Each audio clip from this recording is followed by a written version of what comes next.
Right, good evening ladies and gentlemen. Did everyone enjoy the film? Sure, most of you have seen it a few times. Anyone seen it for the first time tonight?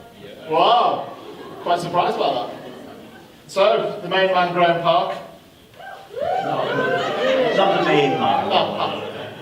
So, it's, for me sitting here, it's a massive, massive pleasure to sit and chat to this guy, so I'll try and hold it together as much as I can. Oh, yeah, but I'm sat next to a chef. I'd rather be a chef. Well, we'll see about that. So we're going to start with the film, obviously, because that's what we've all just sat and watched. So 24-hour party people and the Hacienda. Watching that, I mean, it brings back so many memories of that time. For me, mainly based in Leeds, but the same energy and the same feeling based around the clubs. Do you think it's a fair portrayal of the Hacienda in that time of the film? Oh, those scenes in the film are just really, really accurate. It's exactly what it was like. The film's actually about factory records, not Hacienda. Yeah. But the Hacienda was part of factory records. But they built, because they knocked the Hacienda down literally a month before they started shooting. So they recreated the interior of the Hacienda to the minutest detail. It was uncanny because me, Tony Wilson and Peter Hook were invited by Channel 4 News to watch the Hacienda stage being torn to bits by a JCB, and it was horrible. And when I drove home, I thought, why did I do that? That's an image that will be forever in my mind. A few weeks later, I walk into the Hacienda, like those scenes there, and it was exactly like it was. And so, lots of films have tried to recreate clubs, like Studio 54. That's not like a club at all, those scenes, but those are uncannily accurate. Yeah, it seems to be real people in the club. Well, there was, because we invited people, the extras in the scenes were people who used to go to Hacienda. Yeah. And me, Mike Pickering, John Silver, we DJ'd on the night, and Steve Coogan was just uncannily like Tony Wilson. That's what, because when I went out for the shooting of the film, it's like went up to the DJ box and knocked on the door, and the door opened and Mike Pickering was there. I'm like, oh my God, this is surreal. Yeah. But yeah, very accurate. So Tony Wilson, I'm skipping a question here, but it seems you brought his name up now. Tony Wilson, I've read a few books on him. How Not to Run a Club, obviously. Well, How Not to Run a Record Label. Yeah. Peter Hook's book, How Not to Run a Nightclub. People think it's fiction. It's not. It's fact. Yeah. And that's exactly what it was like. So tell us about the man, Tony Wilson. He was great, actually. I mean, I was familiar with him from his television shows. So It Goes was a fantastic show, and he was just a lovely man. Really. Kind of encouraged people to do what they wanted to do. Yeah. As you saw in the film, that is exactly how he ran everything. Yeah. Just let people do what they wanted, which was often a bad idea. But it was at the end. But can I just say, when I used to go, before I was involved with Hacienda, I was a DJ in Nottingham, and I used to get a train up to Hacienda to see, I saw a certain ratio there. I saw the Ruti column. I saw a factory band called Crispy Ambulance, if anyone remembers that name. And I saw, and often I would go to Hacienda and it was empty. There would be 20, 30 people, mainly blokes with fringes and long overcoats on. And I'm sure, looking around here, I bet there's a few men in here who used to have that look. I used to have a fringe, by the way. Right. Yeah, full on, as long as Phil O'Keefe, yeah. And so years later, when I got to know some of the people involved and ended up working there, I remember one Friday night in 1988, I'm in the DJ box, and Mike's DJing, and I open the door, and it's Hookie and Rob Gretton, who was the manager in Euro. He was the character there with the glasses, he kept pushing the glasses up, and Tony Wilson, and they all come to the DJ box, and I'm like, hey, all right, and I'm thinking, what's going on? Yeah. This is like surreal for me. And then of course a few weeks later, I'm like, no, fuck off, you're not coming in here, you know. Yeah. So it was a real thrill for me. Did the party continue for you at the Hacienda after you finished DJing? Did you stick around? Did you DJ and leave, or did you hang around? Was there after parties? No, there was always something going on. We'd go to a place in Hume called the Kitchen, which was 2 flats knocked into one. Literally by, somebody just got a jackhammer and knocked the wall down. And then there was always like, Mike had a place in Hume as well, I used to go back there.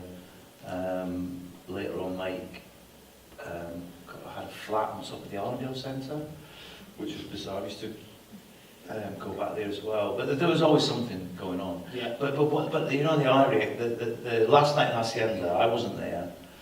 Mike wasn't there either. Because nobody knew it was the last night. I mean, Tony knew it was the last night because he came down and did that speech. But nobody knew it was the last night. So if we'd known, if I'd known I'd been there. But the irony is, all the years that I worked at Hacienda from 88 to 97, I lived in Nottingham, I lived in London, and then I moved to Manchester the week after the Hacienda closed. because Kiss, if you remember, I'm sure you remember Kiss, there was Kiss 102 Manchester and Kiss 105 in Yorkshire.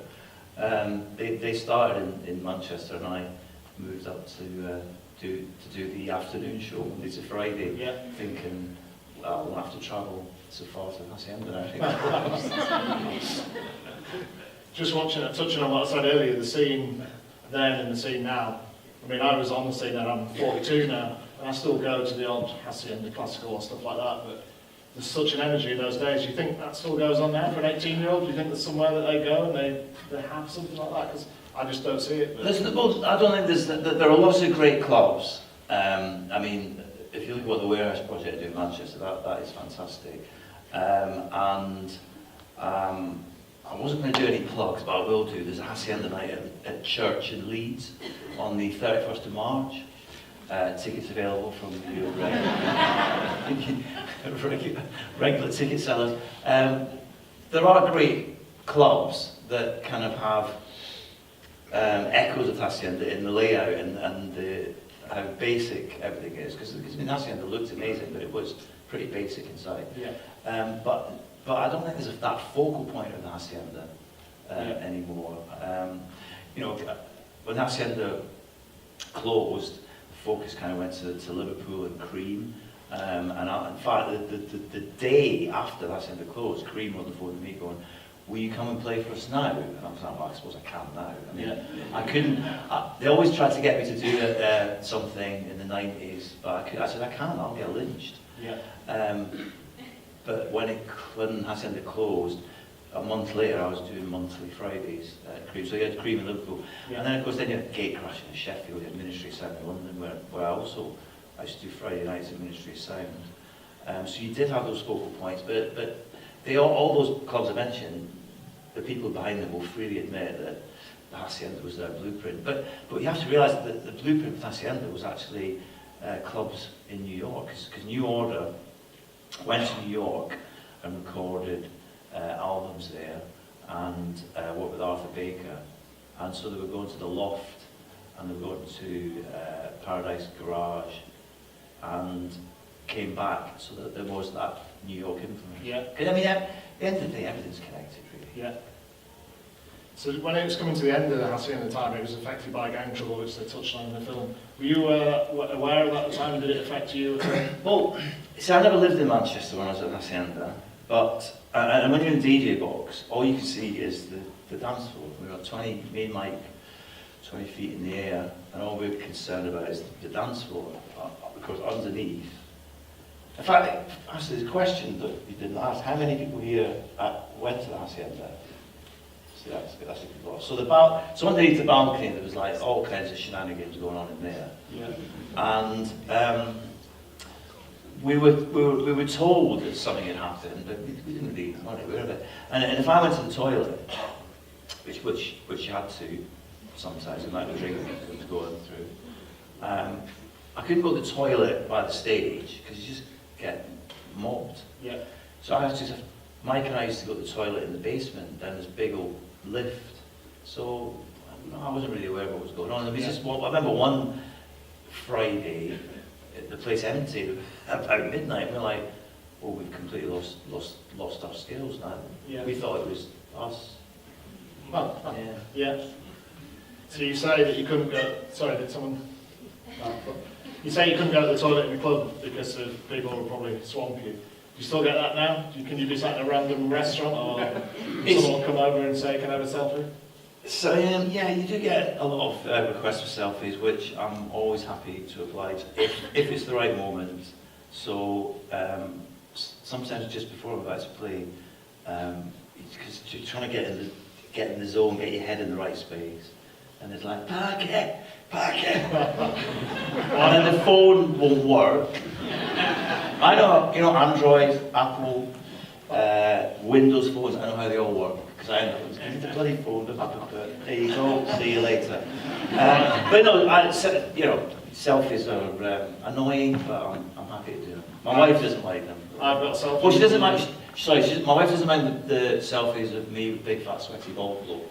But not all the selfies are with big. Well, I was going to say, I've got a selfie with you from the toilets at the Ministry of Sound, so... Yeah, a lot of blokes, I remember a lot of blokes do selfies in toilets. You finished? No, they don't even wait. They don't wait. So, I'm trying not to sort of stick just on the Hacienda. The final question about the Hacienda, we'll probably come back to it, but when it shut down, a lot of memorabilia and stuff was taken and auctioned off and everything. Have you got anything from that? I've got lots actually. Yeah. Peter Hook stitched me right up at the auction because he did a couple of the auctions because he was there and it was, quite light-hearted. And he said to me, right, we've got this big bit of dance floor. It's huge, like, really big dance floor. And Hookie signed it and Tony Wilson signed it. And he goes, I reckon we'll get a lot for this. So what I'm going to do is go, who'll start the bidding? I want you to put your hand up and go 500 quid. And then I'll get the bidding going. Like, brilliant.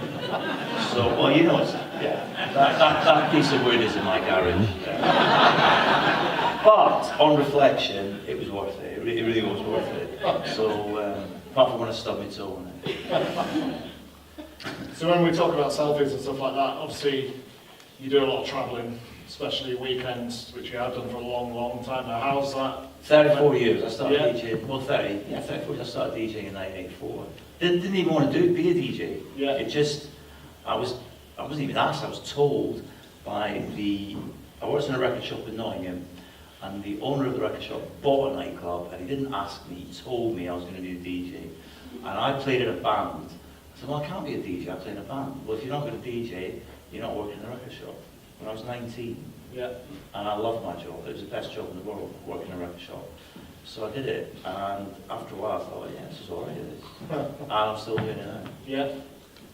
So how does that affect your family life with the travelling? You're obviously away a lot of the time, travelling. Well, it can be difficult. I've got 13-year-old twin boys and a very, very understanding wife. My wife actually used to be my agent, right? So we used to travel the world together, getting up to no good. And then we had twins, so, she'll still come, but she can't come. She was going to come tonight, but she's going to get busy. But I have a rule these days, very sensible. Less than 2 hours from home, drive there and drive home. And if it's more than 2 hours, get the last possible train. Never get the last train, sorry, the second last train. And the second last flight there, and then not the first train, maybe the second or third train home. Yeah. And does your wife have a love of house music as well?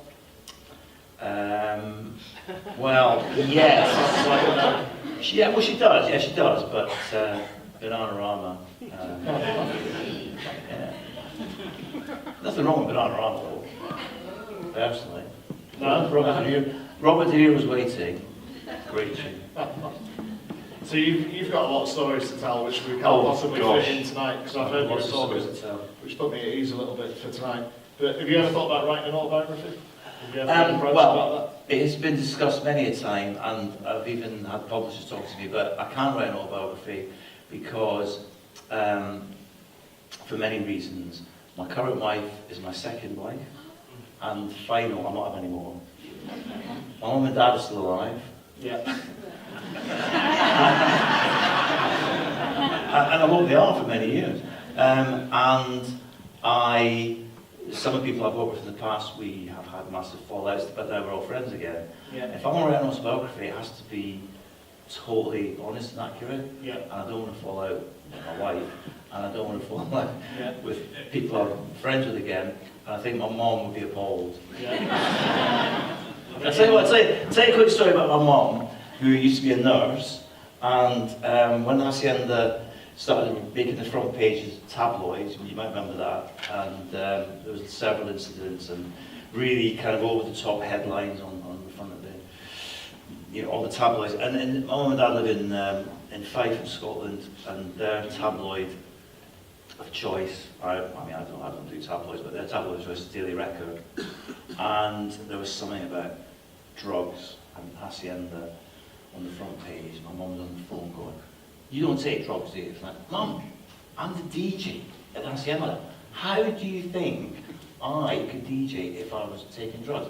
Yes, I thought that. I just thought that to us. I think in Marco, me being a chef, in Marco B.O. White's autobiography, on the first page, he says, "This is a little account of my life, but on the day that I die, my actual autobiography will be published." Yeah. Well, but the thing is, what I am doing, but it's finding the time. I read a book. Has anyone read a book by John Niven called Kill Your Friends? It's an absolutely brilliant book, and it is a fictionalised version of his job as an A&R person for London Records. And I remember when I lived in London, I used to go hang out at all the record companies, and his account of the debauched life of a record company executive are pretty accurate. And when I read that, I thought, that's what I'm going to do. I'm going to do a fictionalised version. Yeah.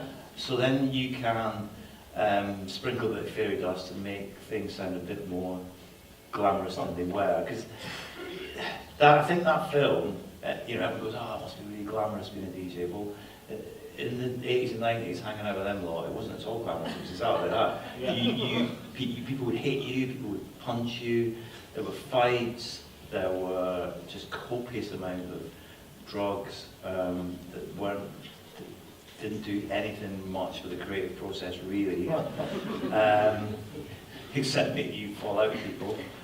So a fictionalised version of that would be good. Yeah. And then when people say, "Is that supposed to be so-and-so?" They go, "It's fiction." Yeah. Fair enough, yeah. But it's finding the time to do it. I've got copious notes.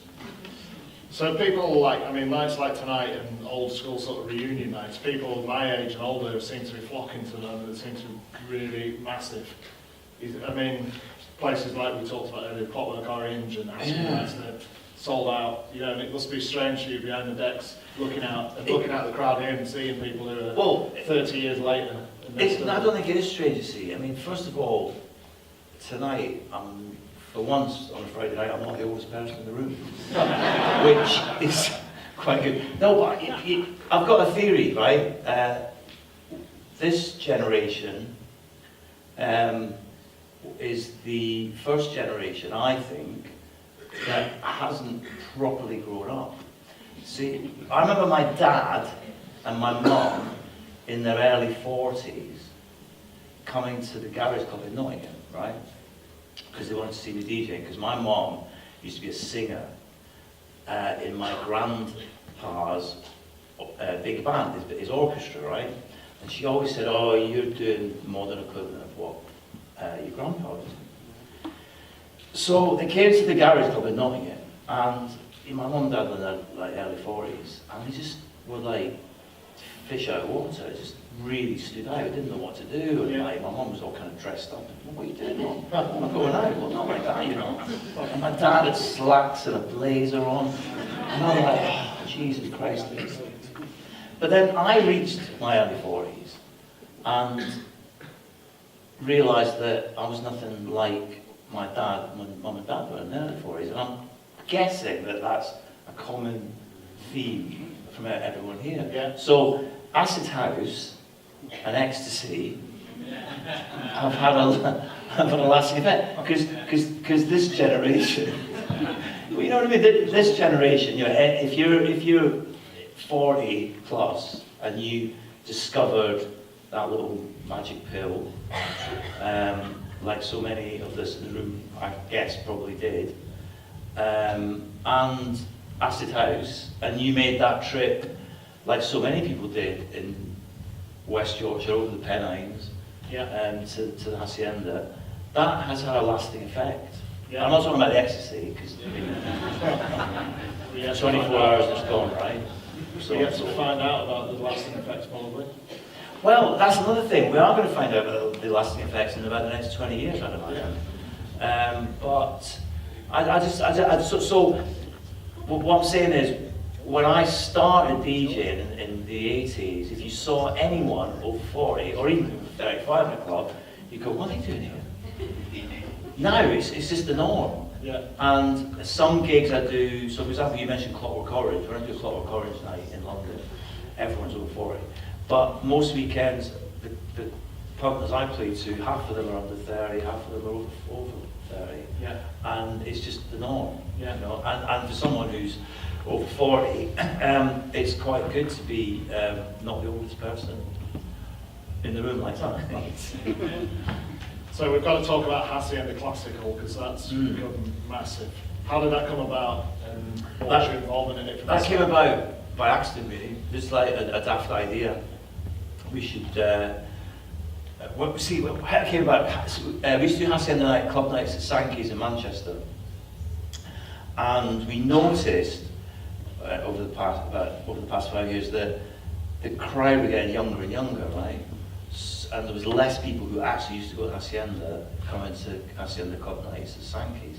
And that's because children, proper jobs, so you can't go out raving every weekend like you used to, right? Unless it's your job. And even then I'm not raving, I'm just, playing great music. And so if the crowd are getting younger, then your job as a DJ is to play to the crowd, right?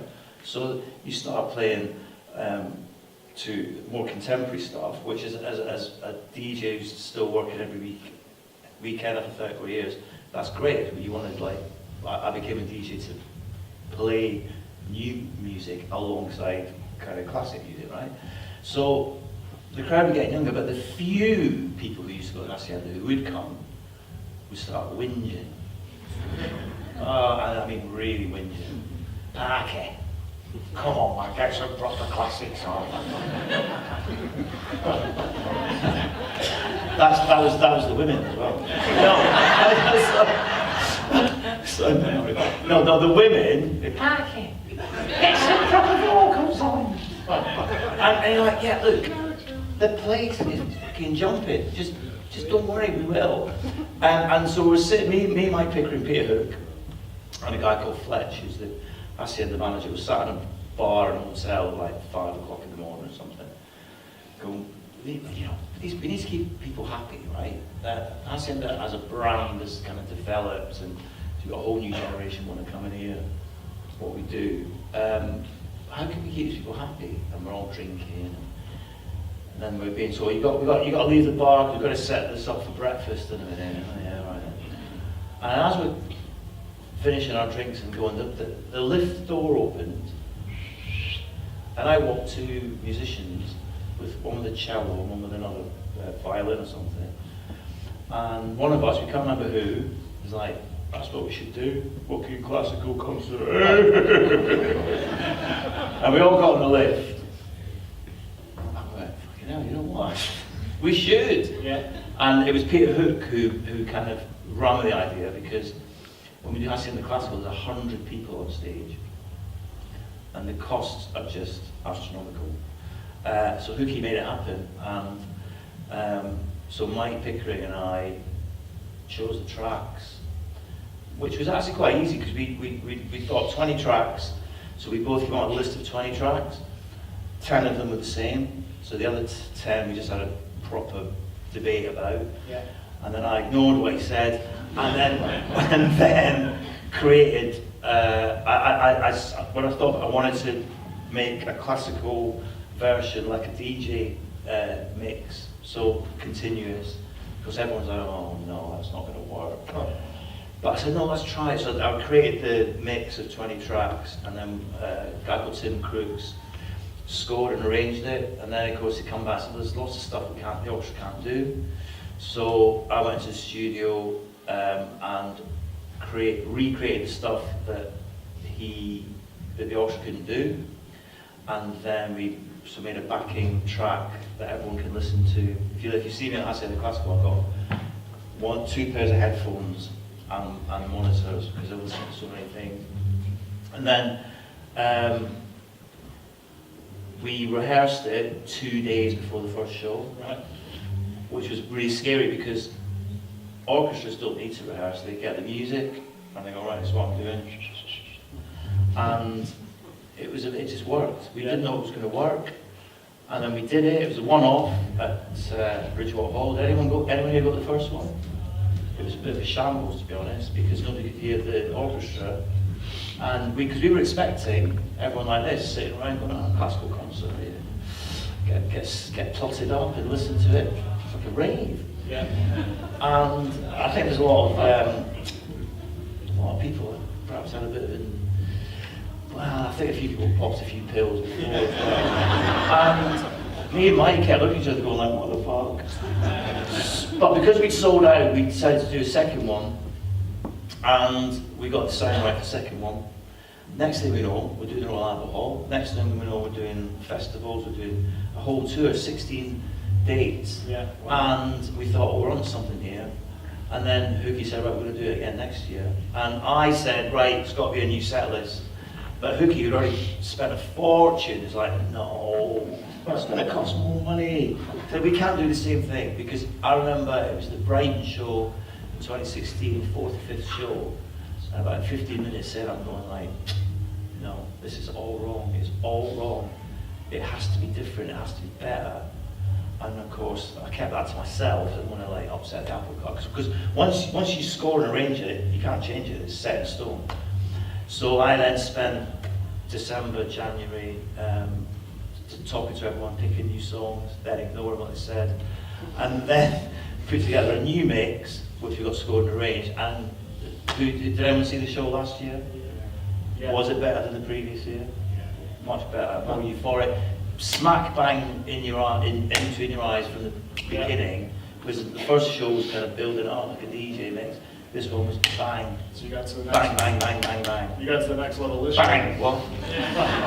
No, so I'm currently working on this year's show, which will be a new show again, and the 20 tracks that I'm thinking of using I've whittled down to 58. So we're going to keep some of the ones from last year, because some of those songs are just timeless, and people would be annoyed if we didn't have that. Yeah. We're bringing back 2 or 3 from the first year, but then the rest of it will be new. And I can't tell you what's in there, but there will be records that were made long before the Hacienda ever opened, and records that have been released this century.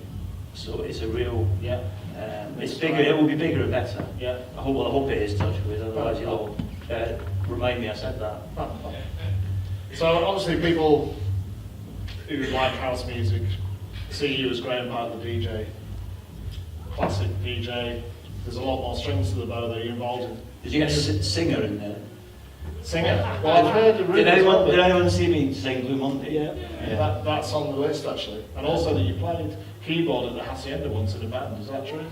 Before I was a DJ, I played in a band, that's what I wanted to do. Played saxophone and sang, and a bit of guitar. And when I became a DJ, I realised that I was going to make more money. Because anyone here who's been in a band knows that you have to hire a PA and a transit man, and set the PA up, and then pay the drummer's girlfriend to do the door, and then put all the PA away. And at the end of the night, when you've paid for everything and split the money, you've got a £5 or 20 quid or something. Yeah. In the 80s, I think. Yeah. When I started DJing, I got 25 quid all night. Yeah. And I was doing 3 gigs a week. So I thought, I'm going to do this for a while. So I did it for a while. I'm still doing it now. So to be on a stage with an orchestra is only really going back to what I did before. I used to play in the school orchestra as well. Now, Lancaster sound check in 2016, yeah, he was flying in from some far-flung exotic place, and Mike was watching Man City v Arsenal in his hotel room. So I was like, well, I'll do the bloody sound check, because you have to set everything up, make sure everything works, and just make sure everything works. So when they obviously did a run through, they got to Blue Monday, I'm like, this is a song that's so important to me. I've kind of grew up with that song. I remember playing it at the garage in Nottingham and playing Hacienda. I toured North America with New Order in 1989, Right. Wow. and was on the stage while they did Blue Monday. So I just ran down the front, grabbed the mic, oh, this is a sound check, and did Blue Monday just for a laugh. Right. So the last show of 2016, we're all sat around waiting for the bus to take us to the festival. It's in Sunderland. And we get a message, Hookie's not coming. He's stuck in Italy. His flight's delayed, he's not going to come. And of course we're like, well, hang on a minute. Blue Monday's like one of the key songs. And Tim, the conductor, goes to me, you'll have to do it.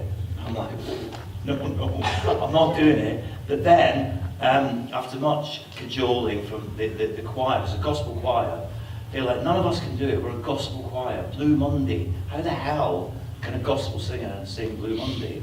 Yeah. So I just had several beers. Mike, by the way, my bit was like, fuck off, you. And when he said that, I went, no, I'm going to do it. Sorry for swearing everyone, but... And then I just walked down in front and did it, and oh my God, it was brilliant. This year, Hookie's been on tour with his band, so I've done it more than Hookie this year. And honestly, such a buzz. If anyone came to the Apollo, the last show, I apologise for having it up a bit. I asked for a spotlight to follow me down. I high-fived Yvonne, high-fived some of the musicians, high-fived, and he actually took the mic off the stand and paraded around the stage. But that's what I did before as a DJ, as a singer. Yeah. What else do I do? Well, radio broadcaster. I'm currently making a documentary. And I can't tell you what it's about because we're trying to get it commissioned. And if anyone here works for a TV company, well, I'll tell you who's in it, see if you can guess. If anyone here works for a TV company or film or commissions films, come and see me later. But Peter Hook's in it, Roetta's in it, Johnny Marr's in it, Clint Boone's in it, Melanie Williams, who sings Sub Ain't No Love, she's in it. Marshall Jefferson's in it, I'm in it, a guy called Birchie used to play keyboards with them people's in it, Pickering will be in it, Noel Gallagher's going to be in it. It's not about Manchester and it's not about music. Well, because there are loads of documentaries about Manchester and loads of documentaries about music. And I wanted to do something that was a bit different. But all those people I've mentioned have got something in common. Yeah, fair enough. Can anyone guess what it's about? No. No. So I've got a few questions to close. I'm also a senior lecturer in creative media and technology as well. Something you enjoy? I love it actually. Yeah. The UV Graeme back. I'm student right now. I just look like him. Now anyway, about your assessment.